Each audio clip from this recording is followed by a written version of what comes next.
आज का मनन करने के लिए हम निकाल लें मत्ती रचित सुसमाचार, इसका अध्याय 17। मत्ती रचित सुसमाचार, इसका अध्याय 17 और वचन 1 से लेकर 8 तक मैं आपके सामने पढ़ती हूं। आप भी अपनी बाइबल को खुला रखेंगे। मत्ती 17 वचन 1 से आगे इस प्रकार लिखा है। 6 दिन के बाद यीशु ने पतरस और याकूब और उसके भाई यूहन्ना को साथ लिया और उन्हें एकांत में किसी ऊंचे पहाड़ पर ले गया। वहां उनके सामने उसका रूपांतर हुआ और उसका मुंह सूर्य के समान चमका और उसका वस्त्र ज्योति के समान उजला हो गया। और मूसा और एलिया उसके साथ बातें करते हुए उन्हें दिखाई दिए। इस पर पतरस ने यीशु से कहा, हे प्रभु, हमारा यहां रहना अच्छा है। यदि तेरी इच्छा हो तो मैं यहां 3 मंडप बनाऊं, एक तेरे लिए, एक मूसा के लिए और एक एलिया के लिए।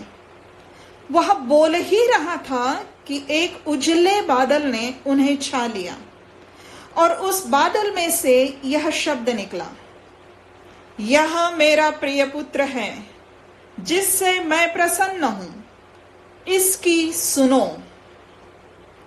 चेले यह सुनकर मुंह के बल गिर गए और अत्यंत डर गए। यीशु ने पास आकर उन्हें छुआ और कहा, उठो, डरो मत। तब उन्होंने अपनी आंखें उठाई और यीशु को छोड़ और किसी को ना देखा। ये प्रभु यीशु मसीह का सुसमाचार है। परमेश्वर अपने वचन पर आशीष दे कि जब हम मनन करते हैं तो उसकी वास्तविक गंभीरता, महानता, महिमा, महत्ता को हम समझ सके। सचमुच बहुत ही दीनता, नम्रता और प्रभु का भय मानते हुए इस वचन को आज आपके सामने लेकर आई हूं। गंभीर है विषय, प्रभु यीशु मसीह की महिमा का विषय है और हमने प्रार्थना की है कि परमेश्वर हमारी सहायता करे। जो कुछ हमने पढ़ा उसके एक एक वचन से हम आगे चलते हैं और इस हिस्से को जिसे नाम दिया गया है यीशु का रूपांतर, इसको समझते हैं। इसलिए जरूरी है इसको समझना कि जब हम प्रभु यीशु मसीह की महत्ता को, महिमा को, प्रताप को समझ लेंगे तो सचमुच सही रीति से हम उसके प्रति समर्पित रहेंगे और वही हमारे भक्ति, आराधना, जीवन, समर्पण सबके केंद्र में होगा। हमारे हृदय के, हमारे विचारों के, हमारे प्राण, हमारे आत्मा के केंद्र में वही होगा और तब सारी बातें अपनी व्यवस्थित रीति से ऐसी चलेगी कि हम सचमुच उसके पीछे पीछे चलेंगे समर्पित होकर। पहला वचन लिखा है, 6 दिन के बाद यीशु ने पतरस और याकूब और उसके भाई यूहन्ना को साथ लिया और उन्हें एकांत में किसी ऊंचे पहाड़ पर ले गया। सबसे पहले ध्यान में आता है यहां पर कि यीशु ने इन तीनों को लिया, साथ लिया अपने, और उन्हें ले गया अपने साथ एकांत में किसी ऊंचे पहाड़ पर। ये सब घटना को आयोजित करने का, जो इसको घटने के लिए इस तरह की तैयारी करने का, ये सब कुछ जो था ये प्रभु यीशु मसीह का इंटेंशन था या उसका उद्देश्य था। यह उसने बहुत ही सोच समझ के, बहुत ही उद्देश्यपूर्ण रीति से पहल की प्रभु यीशु मसीह ने कि वो उन्हें वहां ले गया। कितना अच्छा है कि हम अपने आप को प्रभु के हाथों में ऐसे ही समर्पित कर दें कि प्रभु तू ले चल, तू ले चल अपनी उपस्थिति में हमें, तू ले चल अपनी संगति में हमें, तू ले चल अपने मार्ग में हमें। लिखा है 6 दिन के बाद। ये 6 दिन का क्या मतलब है? 6 दिन के बाद मतलब कब, किस बात के 6 दिन के बाद? तो प्रियो, 17वें अध्याय का पहला ये शब्द 6 दिन के बाद हमें जोड़ता है उसके पहले आए हुए वचन से। जब सर्वप्रथम मत्ती ने ये सुसमाचार लिखा, उसमें इस प्रकार के अध्यायों का विभाजन नहीं था, पदों का विभाजन नहीं था। तो जब मत्ती लिख रहा था तो उसने कुछ लिखा और उस घटना के 6 दिन के बाद क्या हुआ ये वो बता रहा है। और इसीलिए यह 6 दिन के बाद ये हुआ, ये बताने का महत्व है। ध्यान दें कि 6 दिन पहले क्या हुआ था। 6 दिन कहने का मतलब यही है कि 1 सप्ताह बाद, ये अर्थ होता था 6 दिन के बाद कहने का। तो क्या हुआ था 6 दिन के बाद या सप्ताह के बाद जो हुआ था, क्या हुआ था, उसके पहले क्या हुआ था? तो 16 अध्याय की जो अंतिम वचन है, 2 अंतिम वचन, उसकी ओर हमें ध्यान देना होगा।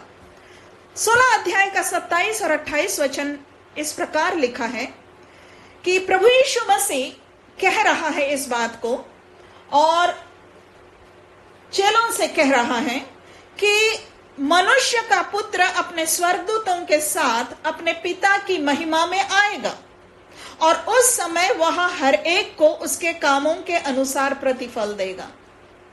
और निश्चय ही वो आएगा, ये बात प्रभु अपने द्वितीय आगमन के संबंध में कह रहा है, यह हम समझते हैं। परंतु 28 वचन में प्रभु ने कहा, मैं तुमसे सच कहता हूं कि जो यहां खड़े हैं उनमें से कितने ऐसे हैं कि जब तक मनुष्य के पुत्र को उसके राज्य में आते हुए ना देख लेंगे, तब तक मृत्यु का स्वाद कभी ना चखेंगे। ये क्या बात थी, ये क्या गंभीर बात थी। ये वचन में लिखी गई है, ये हमारे हाथों में ये वचन दिया गया है, हमें इसे समझना है।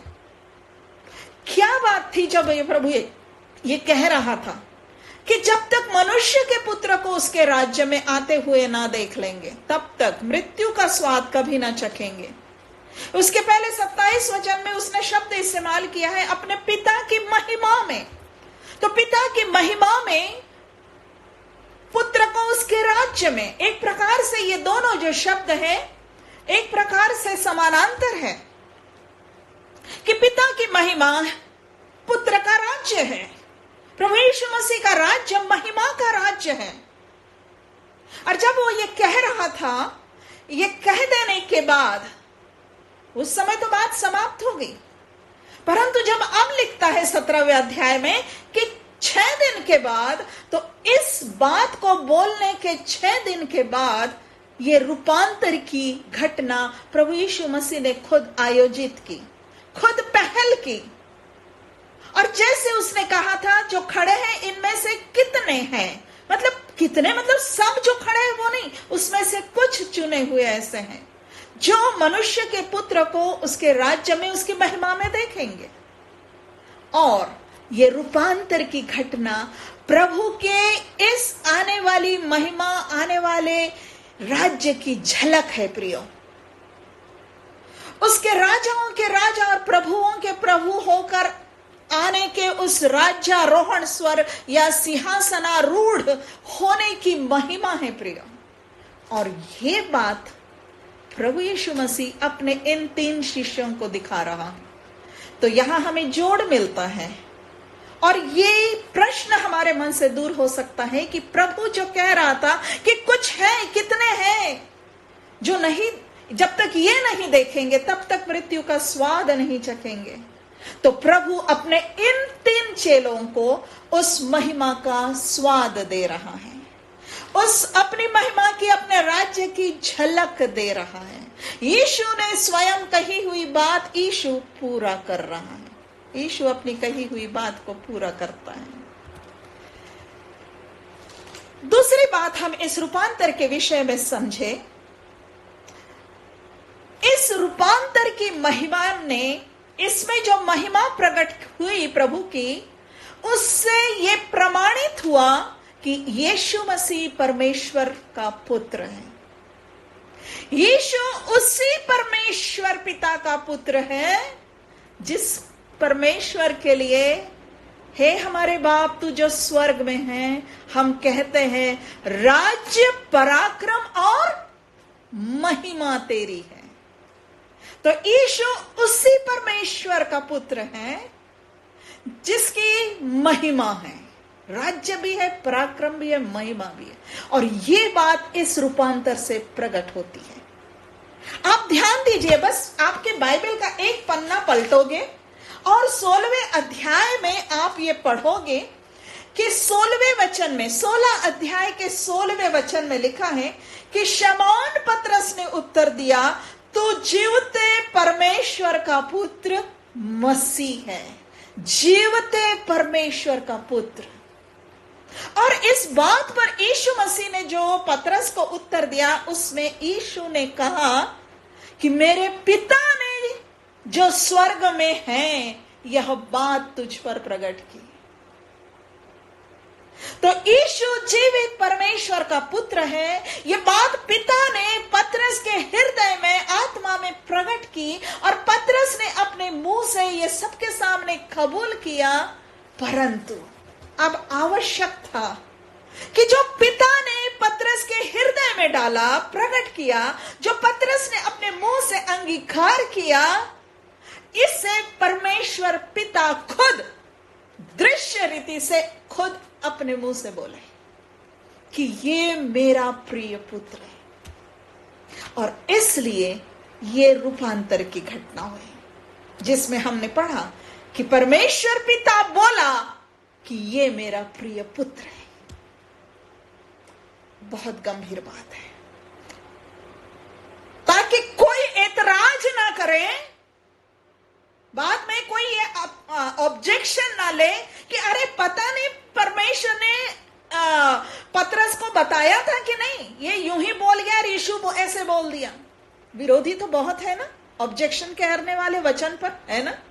अगर ये रूपांतर की घटना यहां नहीं लिखी होती और ये 3 जन उसके गवाह ना होते, तो पतरस ने जो बोला वो परमेश्वर ने उसके हृदय में डाला और सचमुच यीशु मसीह परमेश्वर का पुत्र है, ये प्रमाणित होने से रह जाता। वो है, वो सच्चाई है, परंतु परमेश्वर ने दिया अपने ओर से प्रमाण, और ये रूपांतरण उसका वास्तविक प्रकाशन है। वास्तविक घटना में, वास्तविक लोगों के सामने, इन लोगों ने जो मनुष्य थे अपनी आंखों से देखा, अपने कानों से सुना, उसकी महिमा को देखा, उसकी परमेश्वर पिता की बात को सुना। एक और बात है प्रिय, 16 अध्याय का 21वां वचन देखता है। 16 अध्याय का 21वां वचन देखते हैं। यहां पतरस के द्वारा परमेश्वर पिता की बात प्रकट हो गई। उसने कबूल किया कि यीशु मसीह परमेश्वर का, जीवित परमेश्वर का पुत्र है, कि तू जीवते परमेश्वर का पुत्र है। परंतु यीशु मसीह उन्हें क्या बताने लगा? यीशु मसीह उन्हें बताने लगा 21वें वचन में, अध्याय 16 के, कि यह अवश्य है कि मैं यरूशलेम को जाऊं। अब यरूशलेम तो जाता ही रहता था, कौन सी बड़ी बात थी? नहीं, लेकिन यरूशलेम को जाऊं और पुरनिये और महायाजक और शास्त्रियों के हाथ से, मतलब जो यहूदी धर्म के, यहूदी समाज के, यहूदी राष्ट्र के, उन दिनों में धर्म के अगुवे थे, पुढ़ारी थे, उनके हाथ से मैं बहुत दुख उठाऊं और मार डाला जाऊं। ये बात प्रभु उनको बता रहा था। इसमें प्रभु ने ये जोड़ा था, और तीसरे दिन जी उठूं। लेकिन हम वहीं पर देखते हैं कि जब प्रभु यीशु मसीह ने ये बात बोली पहली बार, तो पतरस ने उससे क्या कहा? पतरस उसको अलग ले जाकर झिड़कने लगा, प्रभु को झिड़कने लगा, प्रभु की इस बात पर झिड़कने लगा। और क्या कहता है? हे प्रभु, परमेश्वर ना करे, तेरे साथ ऐसा कभी ना होगा। इस प्रकार से हम देखते हैं कि चेलों के मन में जब प्रभु यीशु मसीह अपने बहुत दुख उठाने की, अपने दुख सहन की, मार डाले जाने की बात कर रहा है, तो उनको ये बात हजम नहीं हो रही है, सही नहीं ग्रहण कर पा रहे हैं। मतलब जैसे कि उनके मन में ये बात आ रही होगी, एक तरफ तो जीवते परमेश्वर का पुत्र है और तू कहता है मैं मार डाला जाऊंगा, मैं बहुत दुख उठाऊंगा। तो प्रियो, इस बात के महत्व को भी प्रकट करने कि यद्यपि, जबकि यीशु मसीह उन याजकों, महायाजकों, शास्त्रियों और पुरनियों के हाथ से बहुत दुख उठाएगा और मार डाला जाएगा, ये बात सच होगी, फिर भी याद रखना, चेलों को बताया जा रहा था, फिर भी याद रखना वो जीवित परमेश्वर का पुत्र है। और इसलिए प्रभु यीशु मसीह ने अपने इन 3 की डिसाइपल्स को, मुख्य लोग, चेलों के सामने इस बात को प्रकट किया कि ये तो अपने मन में समझ ले, और हमारे सामने लिख दिया। क्योंकि आज अगर कोई भी ऐसा व्यक्ति जो पहली बार सुसमाचार को पढ़ रहा है और उठाकर नया नियम को, मत्ती रचित सुसमाचार को पढ़ना शुरू कर रहा है, तो वो ये बात से वो भी ठोकर ना खाए कि ये मार डाला जाएगा, ये दुख उठाएगा, जीवित परमेश्वर का पुत्र कह रहा है, तो शंका ना रहे। लेकिन रूपांतर की इस घटना ने आवश्यक रूप से प्रकट कर दिया कि वो बहुत दुख उठाएगा, परंतु वो परमेश्वर का पुत्र है। ये महत्व है इस घटना का, हमारे लिए भी बहुत महत्व है इसका, कि हम उसकी महिमा में प्रताप को देख लें। वो परमेश्वर का, जीवित परमेश्वर का पुत्र है, जबकि वो बहुत दुख सहा, मार डाला गया, फिर जी उठा। दूसरा वचन लिखा है, और उनके सामने उसका रूपांतर हुआ। उनके सामने उसका रूपांतर हुआ, और उसका मुंह सूर्य के समान चमका, और उसका वस्त्र ज्योति के समान उजला हो गया।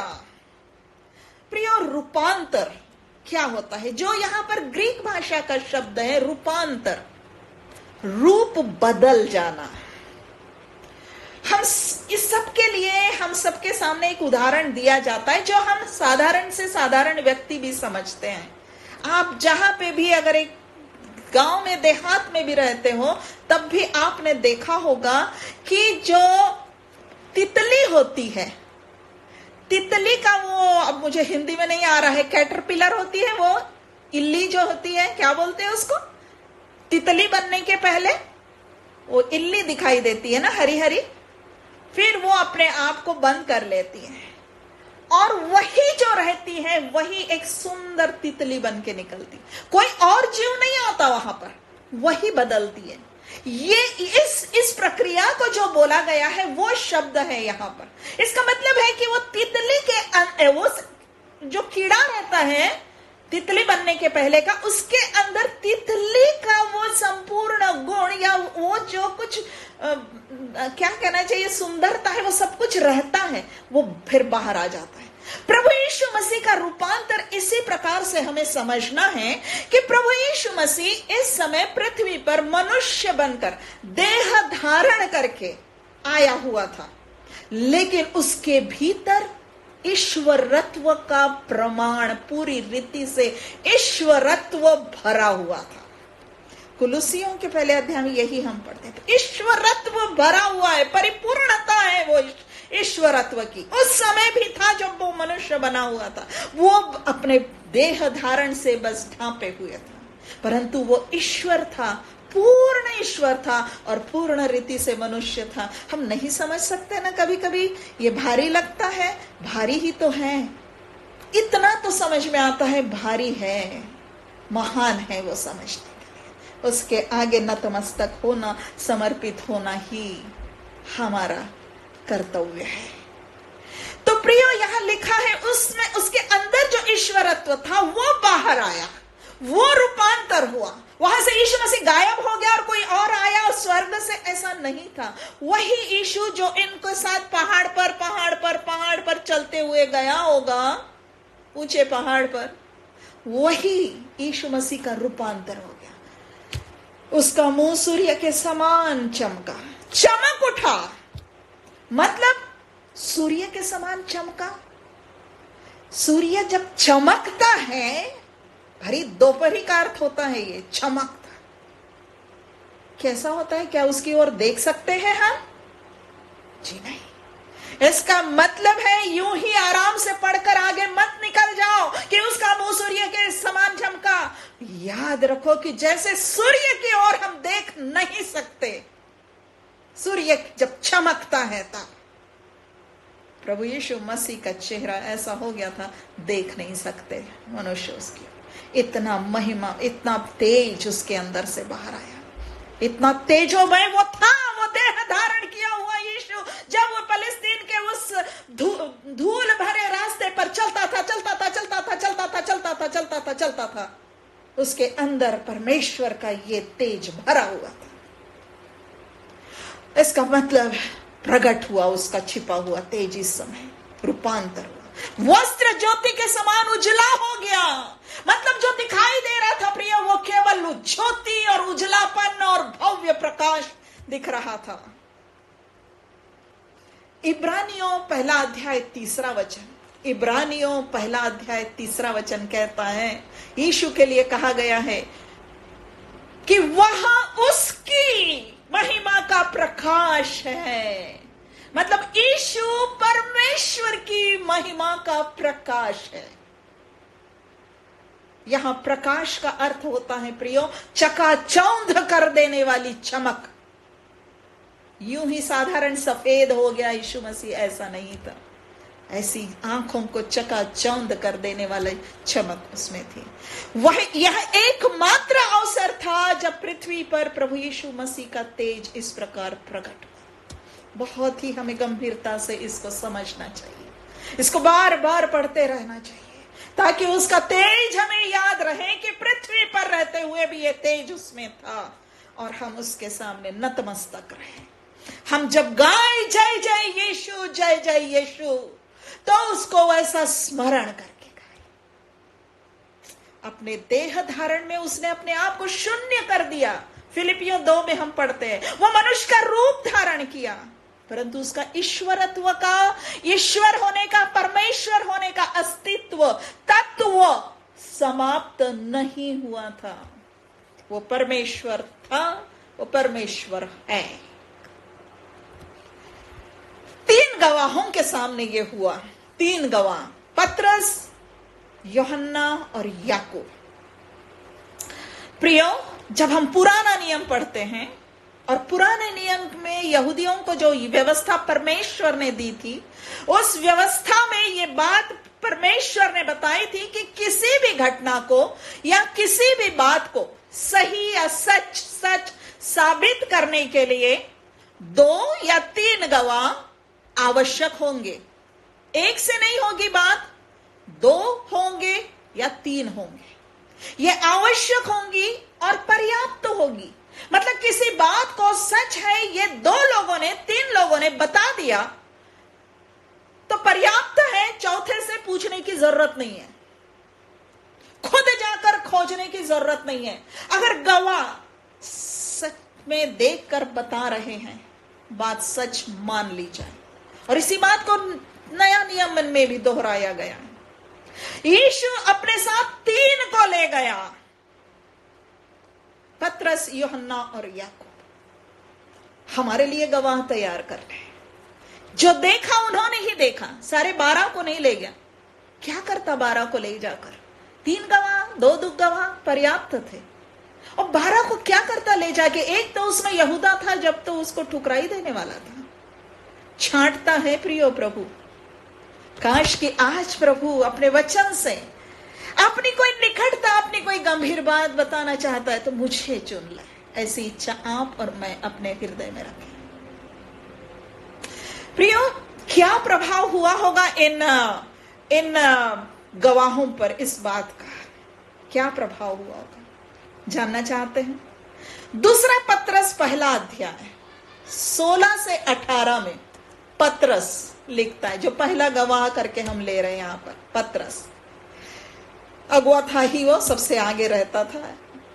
दूसरा पतरस पहला अध्याय 16 से 18 पतरस लिखता है। और ये जो पतरस ने लिखा, इस घटना के बाद, बहुत बाद में अपनी पत्री में लिखा। और लिखता है कि क्योंकि जब हमने तुम्हें अपने प्रभु यीशु मसीह की सामर्थ का और आगमन का समाचार दिया था, मतलब वो पहली बार जो आया, वो जो क्रूस पर मारा गया, गाड़ा गया, जी उठा, उसने क्या बोला, क्या कहा, क्या किया, वो प्रभु है, वो परमेश्वर है, ये समाचार जो हमने तुम्हें दिया, वो कह रहा है तो वह चतुराई से गढ़ी हुई कहानियों का अनुकरण नहीं था। अपने मन से हमने कथा कहानियां नहीं गढ़ी थी। वो कहता है वरन हमने आप ही उसके प्रताप प्रताप को देखा था। शब्दों को अंडरलाइन करिए, प्रताप को देखा था कि उसने परमेश्वर पिता से आदर और महिमा पाई। जब उस प्रतापमय महिमा में से यह वाणी आई कि यह मेरा प्रिय पुत्र है जिससे मैं प्रसन्न हूं। है ना, वो इस घटना का बात बता रहा है ना, इसी घटना को वो बता रहा है और कहता है, और जब हम उसके साथ पवित्र पहाड़ पर थे तो स्वर्ग से यही वाणी आते सुनी। प्रियो, पतरस पर बहुत बड़ा असर हुआ। संभवतः वहां इतना ज्यादा प्रकट नहीं किया, प्रभु ने कह भी दिया था अभी नहीं बताना, लेकिन जब पुनरुत्थान के बाद बताना तो पुनरुत्थान ने इस महिमा को इतना बढ़ा दिया और कि पतरस उस महिमा को ऐसे लिखता है, वो प्रताप था। प्रियो, प्रताप का अर्थ होता है भव्य महिमा, majesty, majesty, majesty. Pratap, Pratap प्रकट हुआ था। प्रताप में महिमा में से आवाज आई, मतलब जब पुत्र की महिमा प्रताप प्रकट हुआ तो परमेश्वर जो वहां बादल में आया तो वो भी परमेश्वर की प्रताप में महिमा थी। Hallelujah, hallelujah. पिछले शुक्रवार को हमने वर्णन देखा, स्तुति करी जाए प्रभु की। हम परमेश्वर की स्तुति के बारे में बहुत कुछ मनन किए। प्रियो, यहाँ यीशु के प्रताप को देखकर उसकी स्तुति करने के लिए मन टूट जाना चाहिए, समर्पित हो जाना चाहिए। यूहन्ना ने क्या गवाही दी? यूहन्ना भी वहां पर गवाह था। यूहन्ना ने क्या कहा? यूहन्ना का सुसमाचार पहला अध्याय यूहन्ना तुरंत लिख देता है। पहला अध्याय के 14 वचन में कहता है, वचन देहधारी हुआ और अनुग्रह और सच्चाई से परिपूर्ण होकर उसने हमारे बीच में डेरा किया। वचन देहधारी हुआ, वचन मतलब प्रभु यीशु मसीह। देहधारी हुआ, मनुष्य हुआ, हमारे बीच में डेरा किया मतलब रहा। लेकिन कहता है, हमने उसकी ऐसी महिमा देखी जैसी पिता के एकलौते की महिमा। वो इस घटना की ओर इशारा कर रहा है। और भी यीशु के जीवन से उन्होंने परमेश्वर की महिमा को, प्रताप को, आश्चर्य कर्मों को, सामर्थ्य को देखा। लेकिन यहां जब प्रताप का महिमा कर रहा है तो इस घटना का जिक्र कर रहा है। तो दो गवाहों ने जो देखा वो हमारे लिए लिख दिया। अब तीसरे गवाह की अगर बात करें तो वो था याकूब। अब आप पूछोगे, और जरूर है, पूछो कि याकूब ने क्या लिखा? तो प्रियो, ये जो याकूब था ना, ये जो प्रेरितों में से याकूब था, इस याकूब ने कुछ नहीं लिखा नया नियम में। जिस याकूब ने लिखा है पत्री, वो यीशु मसीह का भाई, ऐसा वहां वर्णन मिलता है। तो वो याकूब नहीं था यहां महिमा देखने, लेकिन ये याकूब जो था वो महिमा को देखा, उसने कुछ नहीं लिखा। क्यों नहीं लिखा? क्योंकि प्रेरितों 12 वचन 1, प्रेरितों 12 के वचन 1 में हम पढ़ते हैं कि हेरोदेस राजा ने उन दिनों में कई व्यक्तियों को दुख देने के लिए, मतलब यीशु के चेलों में से कई व्यक्तियों को दुख देने के लिए उन पर हाथ डाले, और उसने यूहन्ना के भाई याकूब को, जो ये था पहाड़ पर तीसरा, यूहन्ना का भाई याकूब, तलवार से मार डाला। ये बहुत ही जल्दी याकूब यीशु के लिए शहीद हो गया। ये लिख नहीं पाया, कोई जरूरत भी नहीं थी। 3 में से प्रभु ने, प्रभु का वचन बोलता भी है, 2 गवाह पर्याप्त है, 2 या 3। 3 को ले गया था प्रभु, ये मार डाला गया। प्रियो, हमारे लिए 2 गवाह पर्याप्त है व्यवस्था के अनुसार। परंतु ये बात भी तो देखिए ना कि मत्ती, मरकुस, लूका, तीनों ने प्रभु की इस घटना को लिखा है। तीनों ने लिखा है। मत्ती, इसी के अपन जो पढ़े उसी में लिखा है। ये मत्ती के 17 अध्याय में, तो मरकुस के 9वें अध्याय में, लूका के 9वें अध्याय में आपको ये रूपांतर की घटना लिखी मिलती है। तो 3 सुसमाचारों में और यूहन्ना और पतरस ने, तो हमारे पास तो 5 गवाह हो गए इस महिमा के। यीशु महिमामय है। यह भी समझ में आता है कि याकूब को प्रभु यीशु मसीह लेकिन याकूब को लंबा जीवन नहीं दिया, लेकिन समर्पित जीवन दिया, काम का जीवन दिया, और उसको ये लाभ दिया कि वो यीशु के नाम से मारा जाए। तो प्रियो, जब यीशु के ये मत सोचो कभी भी ये महान व्यक्ति, ये प्रभु का जन है, ये वचन जानता है, ये वचन का प्रचार करता है, या खुद के लिए भी हम ना सोचें कि हम प्रभु के लिए इतना कर रहे हैं, इतना जान रहे हैं, इतना वचन जानते हैं तो हम लंबा जिएंगे और बहुत कुछ कर पाएंगे। याकूब को देखो, जिसने प्रभु की महिमा को देखा और वो बहुत ही जल्दी पहला शहीद था ये चेलों में से। वैसे पहला शहीद स्तिफनुस था, लेकिन स्तिफनुस जो है वो प्रेरितों में से नहीं था, प्रेरितों में से पहला शहीद याकूब था। आयु छोटी हो लंबी हो, प्रभु की महिमा को देख लो प्रियो, जल्दी देख लो, पता नहीं कब देख लो का मतलब समझ लो, जान लो, आत्मिक आंखों से देख लो। आज जरूरत नहीं है प्रियो और किसी दर्शन की। आज जरूरत नहीं है कि मुझे मेरे दर्शन में, सपने में यीशु मसीह दिखाई दे, मुझे जरूरत नहीं है, क्योंकि वचन बताता है कि 2 या 3 की गवाही पक्की है और हमारे पास 5 गवाहियां हैं। मुझे पूरा यकीन है कि मेरा यीशु इतना प्रतापमय है। मैं अब स्वर्ग में जाकर ही उसकी महिमा को अपनी आंखों से देखूंगी, या वो जब आएगा मुझे लेने तब देखूंगी।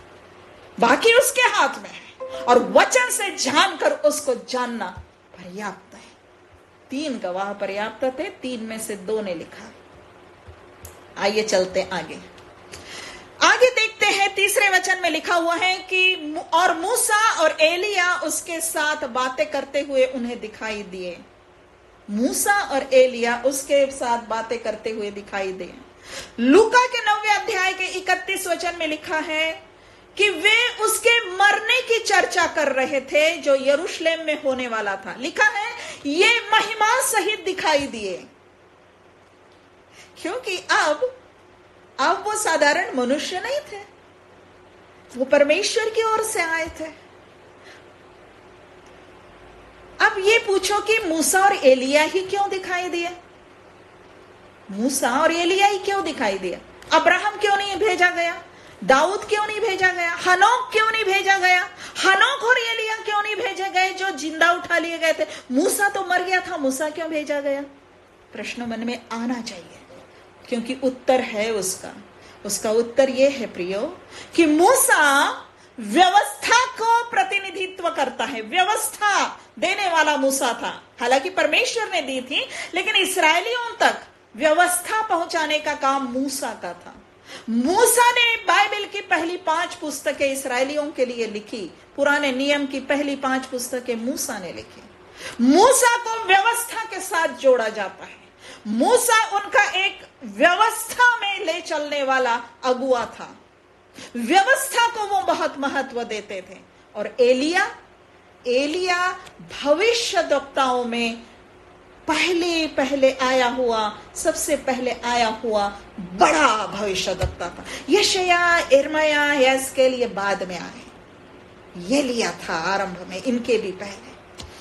प्रियो, पुराना नियम यहूदियों का धर्मशास्त्र था, और पुराने नियम को वो क्या कहते थे? वो कहते थे व्यवस्था और भविष्यद्वक्ता की पुस्तक, क्योंकि इसमें व्यवस्था लिखी हुई थी मूसा के द्वारा, और यहां भविष्यद्वक्ताओं ने भविष्यवाणियां की थी इस्राएल के लिए भी, और मुख्यतः आने वाले मसीह के बारे में। हम लिखा हुआ पाते हैं कि नया नियम में लिखा हुआ पाते हैं कि सब्त के दिन आराधनालय में, यहूदी आराधनालय में व्यवस्था और भविष्यद्वक्ता की पुस्तक पढ़ी जाती थी।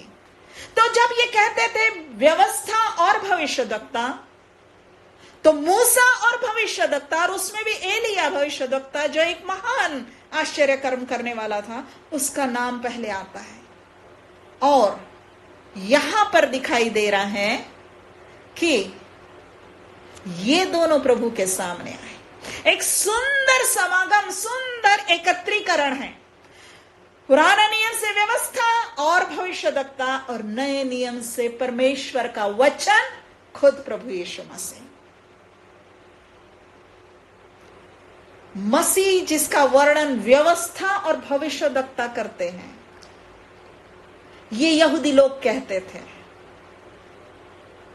अब ये दोनों जो यीशु का वर्णन करते थे, इनके एक एक रिप्रेजेंटेटिव प्रतिनिधि यीशु के सामने खड़े हैं। और आगे परमेश्वर पिता अपनी वाणी से क्या बोला तो ऐसे बोला जैसे कि वो अपने पुत्र को इन दो जनों से अधिक महत्व दे रहा है। इसकी सुनो। इसका मतलब परमेश्वर प्रकट कर रहा है कि व्यवस्था और भविष्यवक्ता इन दोनों से बढ़कर है प्रभु यीशु मसीह। जो प्रभु यीशु मसीह का प्रकटीकरण है, जो प्रभु यीशु मसीह का सिद्धांत है, जो प्रभु यीशु मसीह की शिक्षाएं हैं, वो इनसे ऊपर है। उनको खारिज नहीं कर रहा है, महत्व बता रहा है। भविष्यवक्ताओं ने उसके आने की भविष्यवाणी की। व्यवस्था में इस तरह से आज्ञाएं दी गई कि हर बार लगे जो बलिदान है वो यीशु की ओर संकेत करते थे, और हर बार ये लगे कि हम आज्ञाओं का पालन नहीं कर सकते, हमें लहू बहाने वाला बलिदान चाहिए। यीशु की ओर संकेत करते थे। भारी है न वचन, लेकिन समझो, यही भारीपन महत्ता है, महिमा है हमारे प्रभु की, हमारे प्रभु के वचन की सच्चाई की। हमें समझ में ना आए इसलिए उसको थोतला मत कर दे, हम हल्का ना कर दे। हम उसकी महत्ता है। मत्ती 5:17 में यीशु ने कहा था, यह ना समझो कि मैं व्यवस्था और भविष्यवक्ताओं की पुस्तक को लोप करने, मतलब समाप्त करने, खत्म करने आया हूं। नहीं, मैं उन्हें पूरा करने आया। तो यहां इस रूपांतर के पहाड़ पर व्यवस्था है, भविष्यवक्ता है और पूरा करने वाला प्रभु यीशु मसीह। अब इसकी सुनो। प्रभु कहता है इब्रानियों के पहले अध्याय के पहले वचन में, इब्रानी 1:1 लिख लीजिए, बाद में देखिएगा, मैं पढ़ती हूं। यहां परमेश्वर का वचन कहता है कि पूर्व युग में परमेश्वर ने बाप दादों से, बाप दादे यहां किसी और के बाप दादे नहीं, मेरे या आपके बाप दादे की बात नहीं हो रही है।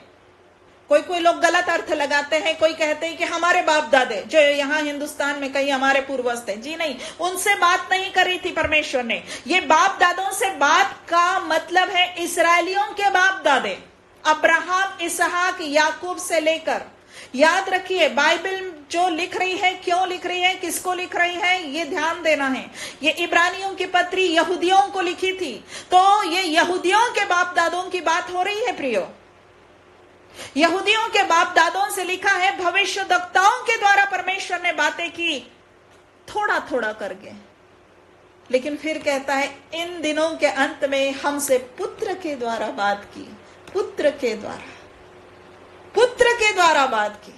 और तीसरे वचन में कहता है वो पुत्र जो है, वो प्रभु यीशु मसीह जो है, वो उसकी महिमा का प्रकाश और उसके तत्व की छाप है। बाकी भविष्यवक्ता और मूसा मनुष्य थे, परमेश्वर ने चुना था, परमेश्वर ने अपनी पवित्र आत्मा के द्वारा उनकी अगुवाई की, उनको दर्शन दिए, उनको अपनी भविष्यवाणियां और अपनी व्यवस्था दी, अपने वचन दिए, लेकिन वो यीशु मसीह के बराबर नहीं थे और ना ही कभी हो सकते हैं। इसकी सुनो, इसलिए प्रभु कहता है इसकी सुनो। प्रियो, आगे चलते हैं, बहुत सी बातें हैं लेकिन चलते हैं, झलक ले ले कभी और गहराई से, खुद गहन अध्ययन कीजिएगा। प्रियो, यहां पर चौथे वचन में आ जाए तो कहता है पतरस ने यीशु से कहा, इस पर, मतलब ये जो दिख रहा था उसको, ये सब देखकर, महिमा को देखकर, मूसा और एलिया को देखकर, इस पर पतरस ने यीशु से कहा, हे प्रभु, हमारा यहां रहना अच्छा है। यदि तेरी इच्छा हो तो मैं यहां 3 मंडप बनाऊं, एक तेरे लिए, एक मूसा के लिए, एक एलिया के लिए। लगता तो है बात बड़ी अच्छी बोली, यहां रहना अच्छा है ना। उस पर्वत की चोटी पर या उस स्थान पर रहना जहां महिमा ही महिमा है, जहां प्रभु की उपस्थिति है, अच्छा है रहना। लेकिन प्रियो, जब कभी कभी हम लोग अच्छी बात बोलते बोलते अपने जोश में अपना होश खो बैठते हैं। पतरस ने अपना होश खो दिया था, जो बोल रहा था वो उसको समझ में नहीं आ रहा था, लूका जब 9वें अध्याय में इस घटना को लिखता है लूका, तो कहता है पतरस के लिए, वो नहीं जानता था कि वो क्या कह रहा है। अरे बाबा, जब नहीं जानता तो बोल क्यों रहा है? ऐसी बोलेंगे ना हम। सही बात है, इसको नहीं समझ में आ रहा था, ये उतावला इतना था, बोल गया। हमेशा उतावलापन अच्छा नहीं होता है। परमेश्वर की बातों में उतावलापन अच्छा नहीं होता है। परमेश्वर की बातों को, वचन को जानने में उतावलेपन से कुछ बोल दे अच्छा नहीं होता है। गंभीरता से, भय के साथ उसका अध्ययन करना चाहिए, उसको समय देना चाहिए। आज इन दिनों में हम महिलाएं सीख रही है इंडक्टिव बाइबल स्टडी, समय दे रही है। जी हां, समय दीजिए अध्ययन का, तब हम समझेंगे क्या लिखा है, क्यों लिखा है, अर्थ क्या है। उतावलेपन से एक बार पढ़ा और संदेश दे दिया, ऐसा नहीं होता है। यहां पर पतरस, यहां पर प्रभु ने उस पर कुछ प्रकट नहीं किया था, बिना किसी प्रकटीकरण के उतावलेपन से बोल गया, प्रभु हमारा यहां रहना अच्छा है, बात अच्छी लगती है, अच्छी इच्छा है, परंतु अच्छी नहीं है। अच्छा हुआ, ठीक हुआ कि पतरस ने अपने बोलने में यह जोड़ा। क्या जोड़ा? यदि तेरी इच्छा हो तो। अच्छा हुआ जोड़ा, अच्छा हुआ जोड़ा। हमें भी जब भी प्रभु से कुछ विनती करें, वो चाहे हमारे बीमारी की चंगाई की हो या किसी भी आशीष को या किसी भी सफलता को पाने की हो, उसमें हमें जोड़ना चाहिए, प्रभु तेरी इच्छा हो तो। इसने जोड़ा, मुझे लगता है इसीलिए बड़ी डांट से बैठ गया होगा, तो डांट पड़ी होती, क्योंकि जब उसने इसके पहले प्रभु से कहा था, प्रभु ने कहा कि मैं बहुत दुख उठाऊं और मार डाला जाऊं, और कहा नहीं नहीं प्रभु, परमेश्वर ऐसा ना करे, ऐसा तेरे साथ ना हो। प्रभु ने सीधे सीधे उसको कहा था, क्या बोला था? हे शैतान, मेरे सामने से दूर हो जा। यहां डांट नहीं पड़ी है, क्योंकि यहां तेरी इच्छा हो ये जोड़ा है। क्या गलत किया था पतरस ने यहां? आप अंदाज लगा सकते हैं। पूरी घटना में जब हम देख रहे हैं कि इस तरह से अब अध्ययन कर रहे हैं, तो हमें समझ में आ रहा है कि प्रभु को, यीशु को ईश्वरत्व की महिमा में प्रकट किया जा रहा था। ये दोनों मनुष्य सेवक ही रहे थे अपने जिंदगी भर। प्रभु महान है, प्रभु की प्रतापमय महिमा है, और पतरस कह रहा है, ऐसे बोल रहा है जैसे तीनों के लिए एक बराबर मंडप बना लेगा, एक यीशु के लिए, एक पतरस, एक एलिया के लिए, एक मूसा के लिए। कैसी बात कर रहा था पतरस? अपनी भावनाओं में बहकर तीनों को एक बराबर के स्तर पे रख दे रहा था। यीशु को एलिया और मूसा के लेवल पे रख दे रहा था। उनके लिए मंडप बनाऊंगा, तेरे लिए भी मैं बनाऊंगा। क्या कहने जा रहा था? ठीक है, प्रभु जब मनुष्य रूप में उनके साथ चलता था, उसको भोजन की, सोने की आवश्यकता होती थी। इस समय वो अपनी महिमा में प्रकट था। वो महिमा में प्रभु परमेश्वर के लिए, परमेश्वर के पुत्र के लिए मंडप बनाएगा। प्रियो, जब हम भावनाओं में बहक जाते हैं ना, तब हम उतावलापना करके कुछ भी बोल सकते हैं। इसलिए भावनाओं में ना बहे। परमेश्वर से मांगने में भी हम गलत कर जाएंगे अगर हम केवल भावनाओं में बहे, और हम चूक जाएंगे फिर ये कहने से कि तेरी इच्छा पूरी हो। जब हम परमेश्वर की नहीं मनुष्य की बातों पर मन लगाएंगे तो हम गलत सलत बोल जाएंगे। पर पतरस ने ही प्रकट किया था ना, प्रभु ने 16वें अध्याय में पतरस से सामने बोला था कि लोग मुझे क्या कहते हैं। तो उन्हीं लोगों ने जवाब दिया था कि लोग, कोई कहते बपतिस्मा देने वाला, कोई कहते एलिया, कोई कहते इर्मया, कोई कहते भविष्यद्वक्ताओं में से एक। और प्रभु ने पूछा, तुम मुझे क्या कहते हो? तो इसी पतरस ने कहा था, तू जीवित परमेश्वर का पुत्र मसीह है। और इस समय 6 दिन के बाद ही संभवतः वो कह रहा है, तीनों को बराबर मंडप बना दूंगा। जी नहीं, यीशु मसीह सर्वश्रेष्ठ है। यीशु मसीह नहीं बोला है, यीशु मसीह ने कोई उत्तर नहीं दिया। इस समय यीशु मसीह ने उसको झिड़का नहीं। प्रियो, शांत रहना भी एक बहुत बड़ा पनिशमेंट होता है।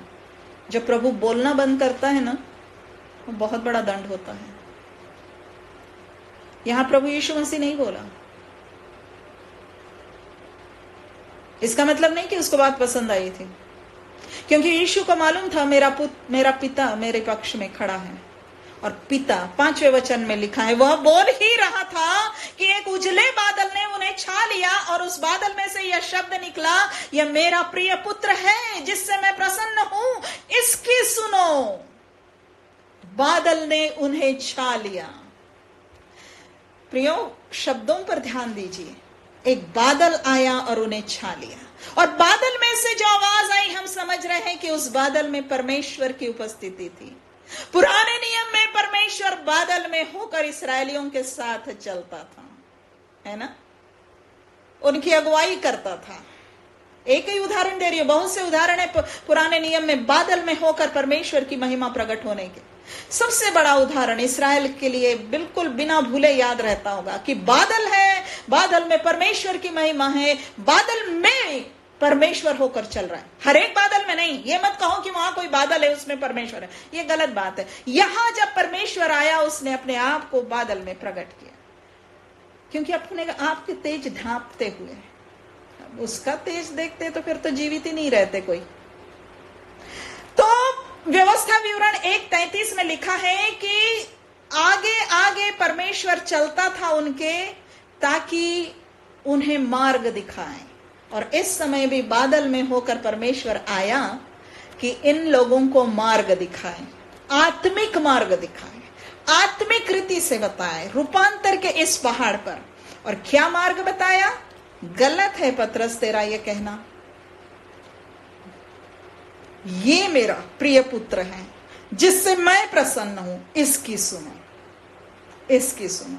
तुम्हें अगर कुछ बोलना भी है तो इसकी सुनो और इसकी बोलो, इसकी बातों में से लेकर बोलो। जब पवित्र आत्मा के लिए यीशु ने बोला कि वो मेरी बातों में से लेकर तुम्हें बताएगा, तो हम कौन होते हैं बाहर की बातें बताने के लिए? प्रभु यीशु मसीह के लिए। प्रियो, यहां पर भी ध्यान दीजिए। यहां पर पिता ने जो वाक्य बोला, ध्यान से सुनिए। क्या बोला? यह मेरा प्रिय पुत्र है जिससे मैं प्रसन्न हूं, इसकी सुनो। 3 वाक्य है इसमें, या इस एक वाक्य में 3 खंड है। और ध्यान से देखो, और अगर वचन को जानते हो तो याद आ जाएगा कि ये तीनों खंड जो परमेश्वर ने, पिता ने अभी बोले, ये परमेश्वर के पुराने नियम में बोले गए या लिखे गए वचनों के हिस्से हैं। चलिए देखते हैं। भजन संहिता 2:7, भजन संहिता 2:7 में परमेश्वर ने ये वचन लिखवाया भक्त के द्वारा, जो यहोवा ने मुझसे कहा और लिखा, तू मेरा पुत्र है, आज तू मुझसे उत्पन्न हुआ, तू मेरा पुत्र है। ये परमेश्वर उस भजन में यीशु के लिए लिखवा दे रहा था। वहां से ये खंड परमेश्वर ने आज रूपांतर के समय अपने वाक्य में लिया। दूसरा, यशायाह 42 का पहला वचन, यशायाह 42 का पहला वचन कहता है, वहां परमेश्वर कहता है, मेरे दास को देखो जिसे मैं संभाले हूं, मेरे चुने हुए को। ये यहोवा परमेश्वर मसीह के लिए कह रहा था, मसीह जो यीशु मसीह हमारे लिए है। और आगे कहता है, जिससे मेरा जी प्रसन्न है। तो जिससे मेरा जी प्रसन्न है, अर्थात जिससे मैं प्रसन्न हूं, यहां से ये खंड पर पिता ने अपने बोलने में लिया। तीसरी बात, व्यवस्था विवरण 18:15, व्यवस्था विवरण 18:15, यहां पर मूसा बता रहा है कि परमेश्वर ने क्या करने वाला है इस्राएल के लिए। तो लिखा है, तेरा परमेश्वर यहोवा तेरे मध्य से, अर्थात तेरे भाइयों में से तेरे समान एक नबी को उत्पन्न करेगा, तू उसी की सुनना, तू उसी की सुनना। ये भविष्यवाणी थी। व्यवस्था विवरण 18:15 ये मसीह यीशु के लिए भविष्यवाणी थी कि इस्राएलियों में से ही परमेश्वर एक जन को उत्पन्न करेगा एक ऐसे जन को जिसकी तू सुनना, क्योंकि मैं उसके मुंह में अपने वचन डालूंगा। तो प्रियो, यहां से उसकी सुनो ये वाक्य लिया गया है। क्या लगता है ऐसा अध्ययन से समझ में ये आ रहा है कि परमेश्वर को जो बोलना था इस समय यीशु के रूपांतर में, उसने मतलब परमेश्वर ने पवित्र शास्त्र के वचनों का ही उपयोग किया, पवित्र शास्त्र के ही वचनों का उपयोग करते हुए बोला। प्रियो, यदि परमेश्वर पिता बोलने में अपने वचन का उपयोग करता है, अपने पुत्र की महिमा बताने के लिए, वर्णन करने के लिए, महत्ता बताने के लिए अपने ही पदों का वचनों का उपयोग करता है, तो हमें कितना अधिक वचनों के आधार पर बोलना चाहिए। समझे बात? हमें अपने विचार या इधर उधर के दूसरी पुस्तकों के जो बाइबल से संबंधित नहीं है, बाइबल पर टीकाएं हैं, अध्ययन है, उसमें से जो समझाया गया है उसे लेना, मतलब जो बाइबल में है उसे समझाया हुआ लेना हो सकता है। लेकिन मुझे जरूरत नहीं कोई पत्रकार आकर बता दे यीशु ऐसा ऐसा था और यीशु मसीह कश्मीर में जाके मरा। मुझे जरूरत नहीं है वो सुनने की।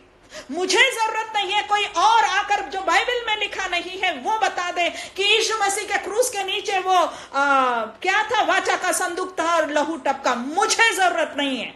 यीशु की महत्ता समझने के लिए उन बातों की तरफ ध्यान दो।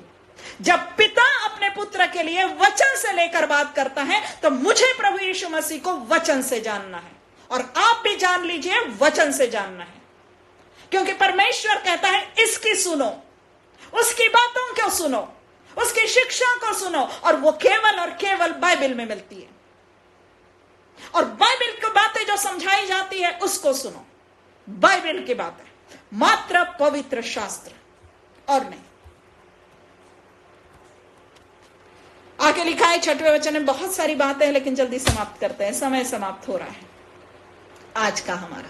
6वां वचन कहते हैं, चेले यह सुनकर मुंह के बल गिर गए, अत्यंत डर गए और अत्यंत डर गए। बिल्कुल सही।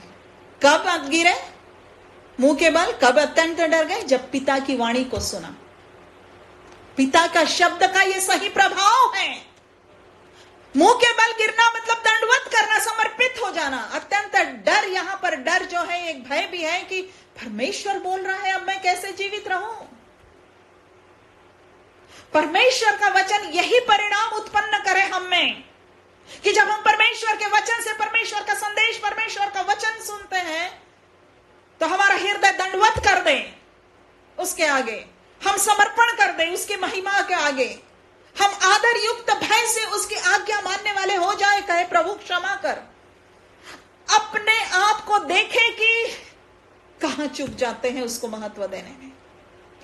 7वां वचन बहुत सुंदर है, बहुत सुंदर है। यीशु ने पास आकर उन्हें छुआ और कहा, उठो, डरो मत। पिता की वाणी ने डरा दिया, यीशु की वाणी कहती है मत डर। इसीलिए तो यीशु मसीह भेजा गया है, इसीलिए तो परमेश्वर ने अपने पुत्र को भेजा है कि वो पवित्र पवित्र पवित्र भाई योग्य परमेश्वर, न्यायी परमेश्वर, जिससे हम अपने पापों के कारण दूर हो गए, जिसका केवल क्रोध हम पर है अपने पापों के कारण, उसके और हमारे बीच में एक मध्यस्थ हो जो हमसे कह सके मत डर। 1 यूहन्ना के 2 अध्याय के पहले वचन, 1 यूहन्ना 2:1 में यूहन्ना कहता है, पिता के पास हमारा एक सहायक है, अर्थात धर्मी यीशु मसीह। निश्चय ही यूहन्ना यह कह सक रहा था, क्योंकि इस घटना में जब वो पिता की बात सुनकर मुंह के बल गिर गए, अत्यंत डर गए, तो यीशु ने आकर उनको छुआ और कहा, उठो, डरो मत। आज प्रभु हमसे डरो मत कहता है। किस लिए? केवल बीमारी से सोच ले हम कि डरो मत कह रहा है, केवल कोविड से डरो मत कह रहा है। अरे ये तुच्छ बातें हैं। वो कह रहा है नाश होने से मत डरो, पाप के दंड से मत डरो, मैंने तुम्हारे लिए अपना प्राण दिया है, मेरे पास आ जाओ, मैं परमेश्वर का पुत्र हूं, मैं महिमा में प्रताप में आया और अपना प्राण दिया। सोच के तो देखो प्रियो, महिमा में प्रताप में भरपूर जो यीशु था, अब इस वक्त उसका वो प्रताप छिप गया। इस समय जब ये बातें हो रही थी, इस वचन के समय, और फिर वो अपने देह धारण में आया और छुआ। हमें छूने के लिए, हमें ऐसा ढाढ़स बनाने के लिए, हमें पाप और विनाश के भय से बचाने के लिए, परमेश्वर के क्रोध से बचाने के लिए, कि हमें कहा जाए डरो मत। यीशु को देह धारण होकर आना था, वो आया, उसने बहुत से बीमारों को छुआ, लेकिन ये छूना अलग था। महिमा में प्रताप के सामने जब दंडवत कर लिए है, तब कहता है डरो मत, डरो मत, मेरा प्रताप मैंने छाप लिया, मैं मनुष्य बनकर फिर तुम्हारे सामने हूं कि तुम्हारे लिए अपना प्राण दूं। कुछ इसी प्रकार से ये भाव इसमें से उभरते हैं, मैं हूं तुम्हारे लिए। प्रियो, लिखा है तब उन्होंने अपनी आंखें उठाई, आखिरी पद 8वां आज का अपना, और यीशु को छोड़ और किसी को ना देखा। अच्छा है, बाकी लोग थे भी नहीं स्थायी रहने के लिए। प्रियो, यीशु है जो आज और कल और सर्वदा तक हमारे साथ है, और यही हमारे लिए पर्याप्त है आगे की जीवन यात्रा चलने, परमेश्वर को जानने, बिना भय के परमेश्वर के उस स्वर्गीय रास्ते पर बढ़ने के लिए। और यहां पर जैसे लिखा है कि यीशु को छोड़ो और किसी को ना देखा, और जैसे पिता ने कहा कि यीशु की सुनो, तो प्रियो इसमें हमारे लिए संदेश है कि हमारा ध्यान, हमारा मन, हमारे विश्वास का केंद्र यीशु होना चाहिए। इस सुंदर प्रचार के बाद भी याद ये ना रखो कि प्रचारक ने कैसा अच्छा प्रचार किया, ये याद रखो कि यीशु कितना प्रतापमय है। संदेश के बाद अगर कुछ मन में रह जाए तो वो यीशु रह जाए, यीशु के वचन रह जाए। भूल जाओ साधन को, भूल जाओ बोलने वाले को। एक मनुष्य हैं हम, मनुष्य के रूप में आपके सामने यीशु को याद रखो, यीशु से जुड़ो, यीशु के साथ रखो, यीशु की सुनो, यीशु से जुड़ो। जब मूसा और एलिया से वहां पर बता रहे वो परिपूर्ति कर दिया प्रभु यीशु मसीह ने, तो यीशु मसीह सर्वश्रेष्ठ है। आज का कोई अगुआ यीशु का स्थान नहीं ले सकता है। बहुत सुंदर रीति से यीशु की ओर ध्यान दे, यीशु की ओर देखते रहे। इसीलिए इब्रानियों की पत्री में 11वें अध्याय में पूरा विश्वासियों का लंबा वर्णन करने के बाद 12वें अध्याय में वो कहता है हम जब इतने बड़े बादल से घिरे हुए हैं तो दृष्टि यीशु की ओर ताकते रहो। ये उदाहरण है, ये लोग हमारी सहायता के लिए, शिक्षा देने के लिए हैं। हम आपस में एक दूसरे को नजर यीशु पर रहे, उसका प्रताप देखो और दंडवत कर लो। दंडवत कर गए, गिर गए, डर गए, जैसे कि पतरस को भी पश्चाताप हो गया, प्रभु क्या बोल दिया मैंने, हे प्रभु तुम्हें क्या बोल गया, जरूर आया होगा उसके मन में। प्रभु कहता है डरो मत। क्या आप और मैं ऐसे प्रभु के सामने दंडवत हो गए हैं? क्या हमने आश्वासन ले लिया है? उसके महिमा में प्रताप के सामने हमें आश्वासन मिला है कि डरो मत। संसार का कोई हमें नहीं डरा सकता। ये विरोधी कितने भी भड़कीले रंग लेकर आए, कितने भी लहू से लतर हुई तलवारें लेकर हमारे सामने खड़े हो जाएं, कितनी भी मशाले हमें जलाने के लिए लेकर चले आए, इनसे डरना नहीं है। डरना है उस प्रताप में यीशु से और उस महिमा में प्रताप में रहने वाले परमेश्वर से। और जब उद्धार पा लिया है, इस यीशु को, प्रताप में यीशु को अपना उद्धार करता मान लिया है, तो फिर डरो मत। हालेलुया। आइए प्रभु के सामने नतमस्तक हो जाए, प्रभु के सामने शांत हो जाए, ग्रहण करे उसे, उसकी महत्ता को जाने, समर्पित हो जाए, उसके वचनों पर मनन करने के लिए, सुनने के लिए, आज्ञा पालन के लिए समर्पित करे, शांत रहे। परमेश्वर पिता, तूने अपने पुत्र की महिमा को प्रकट किया, आज हम उसकी महिमा के सामने अपने आप को समर्पित करते हैं। धन्यवाद पिता कि ऐसा अपना प्रताप में महिमा सहित ईश्वरत्व रखने वाला तेरा पुत्र हमारा उद्धार करता बनने के लिए तूने दिया कि वो हमारे लिए क्रूस पर मार डाला गया। दुख सहा, बहुत वो जी उठा, उसका पुनरुत्थान भी उसकी महिमा है। आज उस प्रभु को मेरे हृदय में पुनः पहला स्थान मैं देती हूँ।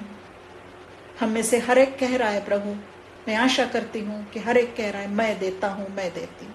तू हमारी सहायता करके उस महिमा में प्रभु यीशु मसीह के योग्य समर्पित शिष्य बने और उसके वचनों को सुने और पालन करें, यीशु के नाम से ही, आमीन।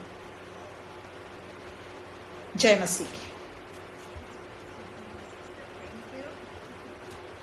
सुंदर प्रभु के वचन के लिए, और हम सब बहुत आशीषित हुए। सचमुच में हमें